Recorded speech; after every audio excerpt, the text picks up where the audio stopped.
Humm, baby. Enjoy this great game. What's going on, everybody? Welcome back to the Humm Baby Baseball channel. This is Eric, and today the time has come to fill out my unofficial, obviously I have no vote, Hall of Fame ballot, and each entry is allowed to have up to 10 names. Mine is going to be totally full. We're going to look at the possible names here, and I'm going to start with, to me, the no-brainers, the ones I don't have to give a second thought to. They're in, definitely, and that includes 5 guys, starting with Barry Bonds. He's my first no-brainer, and the case has been made for Bonds a million times. Best player in the game over an extended period of time. First ballot, no doubt, Hall of Famer before he touched steroids. And if you're someone who's never going to vote for anyone connected to PEDs, then obviously Bonds won't get your vote. But for me, while it is a serious mark against a player, it's just a consideration. If someone's done PEDs, I'm going to take a look and see how much did that affect their career, and I'm going to decide if they're still a Hall of Famer anyway. And when considering Bonds, especially going back to his career before 2000, before he started juicing, he gets in. He's pre-steroids. He had over 400 home runs, 400 steals, 3 MVPs, 8 All-Stars, 8 Gold Gloves, shoe in for the Hall of Fame. Barry Bonds is on my list. Next up, same story, we have Roger Clemens, one of the best pitchers in the history of the game before he ended up with Toronto, where by most accounts he started using PEDs. He was already a 3-time Cy Young Award winner. He won an MVP as a pitcher. He led the league multiple times in a variety of categories, including strikeouts, wins, ERA, innings pitched, complete games. Clemens, like Bonds, was one of the best players of his generation, with or without steroids. Without steroids, he was one of the best. For that reason, he is an absolute Hall of Famer. He is on my ballot, Roger Clemens. The next no-brainer might be a surprise, and it's Billy Wagner. However, if you take a moment, look at his career numbers compared to other closers who have gotten in, he is in. Billy Wagner, he dominated throughout his entire career all the way up until the end. He had a career 2.31 ERA. Career 2.31.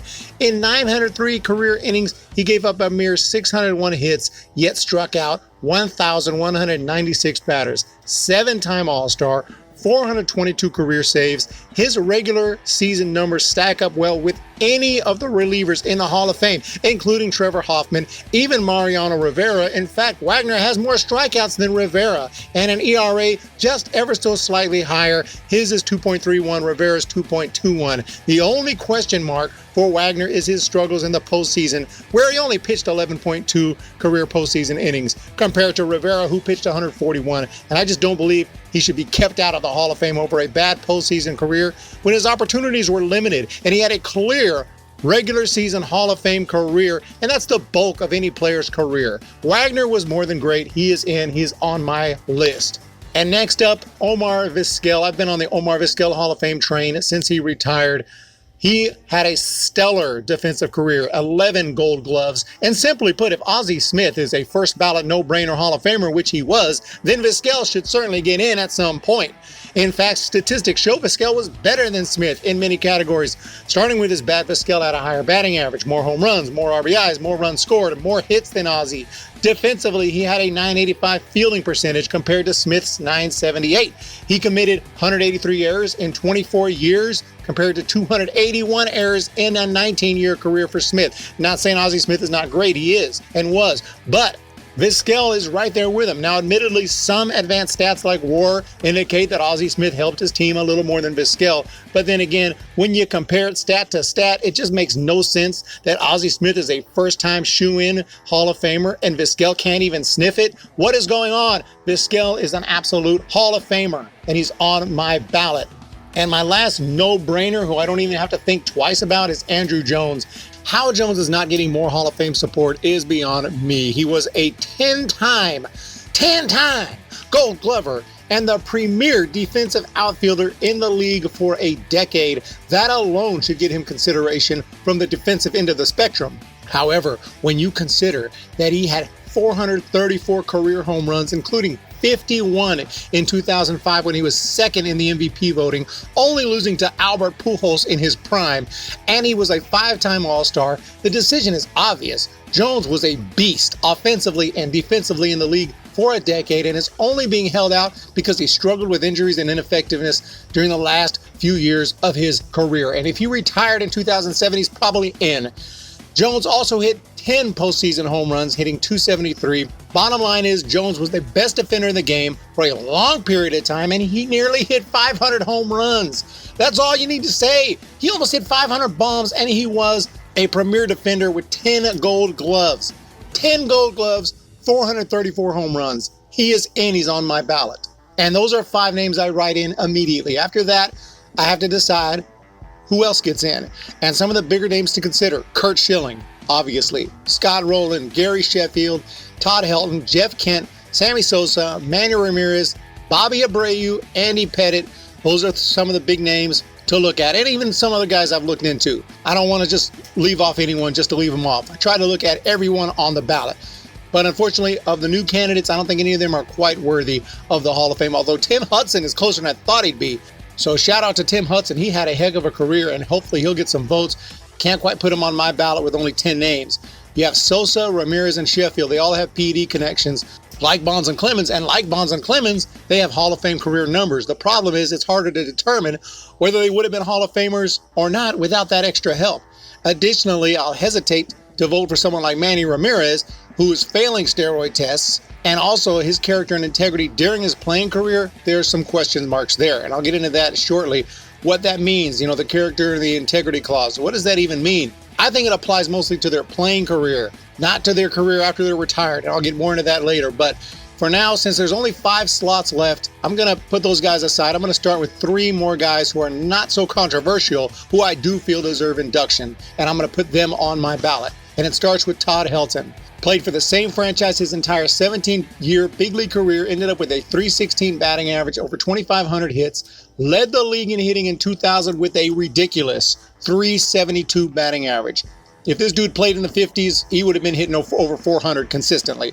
147 RBI, 42 home runs, 59 doubles that season. And he's also a 5-time All-Star, 4-time Silver Slugger, and he brought elite defense to the field with 3 gold gloves. Now, injuries slowed him down those last 6 years, but he was clearly one of the best players in the game over an entire decade, consistently hitting over 320, 330 with power, great defense year after year after year. And not voting for him because he plays in Denver means basically if you play your whole career with the Rockies and you're an offensive player, well, you have no chance of getting in unless you're the next Babe Ruth. So that's bullshit. And also, if that's the case, that hitters are held out because of how they hit well in Denver, well, then pitchers who are just okay should get in, right? Ubaldo Jimenez, he's a Hall of Famer because he pitched in Denver. That's why he has an ERA over 4 and a losing record.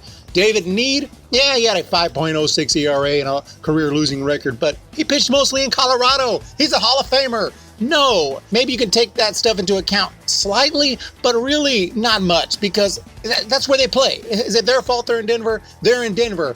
He had Hall of Fame numbers, a Hall of Fame career. He's a Hall of Famer, and he played great on the road too. So obviously, Todd Helton, he's in. He's on my list.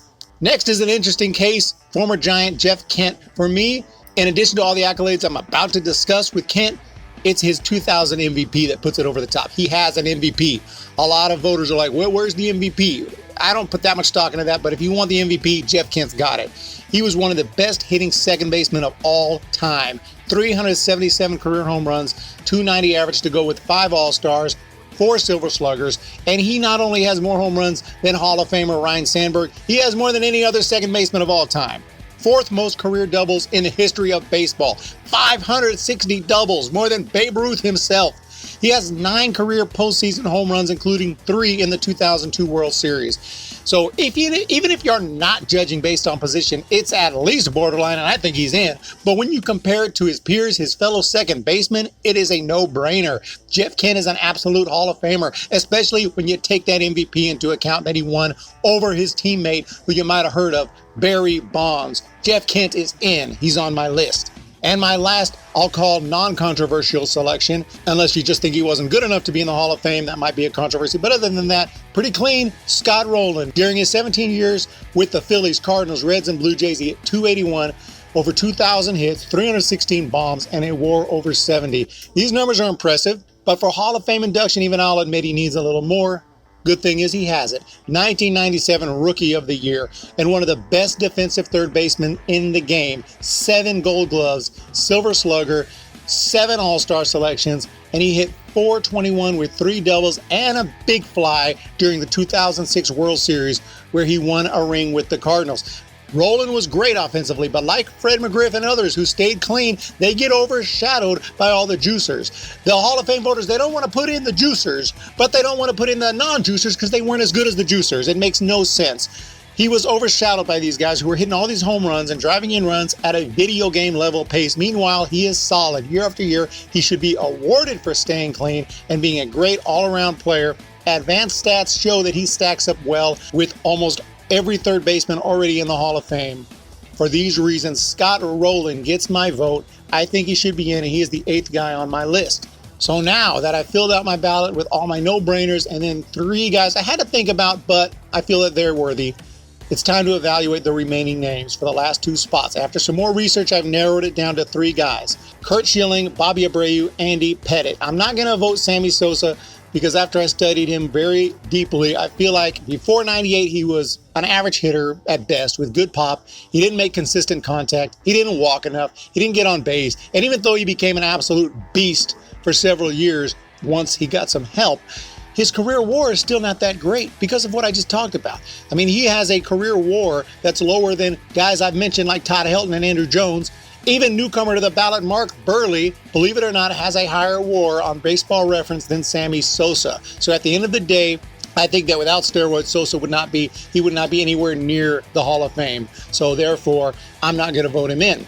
However, I will vote in CURT Schilling. And of my remaining names, he is the guy who is trending closest to that 75% requirement. The problem with Schilling, though, is not even steroids. It's controversial tweets and political views. Now, I'm sorry, to not vote for a candidate because he supports a political candidate that you don't is absolutely absurd. There's 2 candidates. Okay, they're both going to have support. I don't even want to get into it. That's ridiculous. Supporting a political candidate, regardless of how polarizing or controversial that candidate might be, should have no bearing on whether a player is voted on. I'm going to get into his tweets in a minute, but I'm just saying just that alone is ridiculous. I'm sorry. Now, the Hall of Fame does mention character and integrity in its explanation of how voters should consider each player. However, like I said, political views, they're going to differ from person to person. That should have no impact on his Hall of Fame standing. As far as the tweets, including this most recent one that seems to support those who invaded the Capitol building, I personally would still not vote for him over tweets. Having said that, I want to make clear that I am totally against that terrible violence and invasion of the building, and any violence, rioting, or any of that is absolutely horrific. That entire incident was completely messed up. And that goes for anyone who's involved in this kind of violence or taking over a building. They should be locked up. And I'll call out anyone who's been looting, rioting, burning down buildings, or anything of that nature, regardless of who or what they support politically. So I just want to put that out there. I think it's all jacked up. I don't make excuses for any of it. So I don't agree with CURT Schilling's tweet here, where he seems to be basically supporting what's going on now. No, he's trying to call out some hypocrisy. Well, he needs to be more direct about it because it looks like he's supporting the invasion here. So I do not like this tweet, but I'm going to still say he still had 216 career wins, over 3,000 strikeouts, 6 All-Star selections, 3 times he was second in the Cy Young voting. Is that enough alone?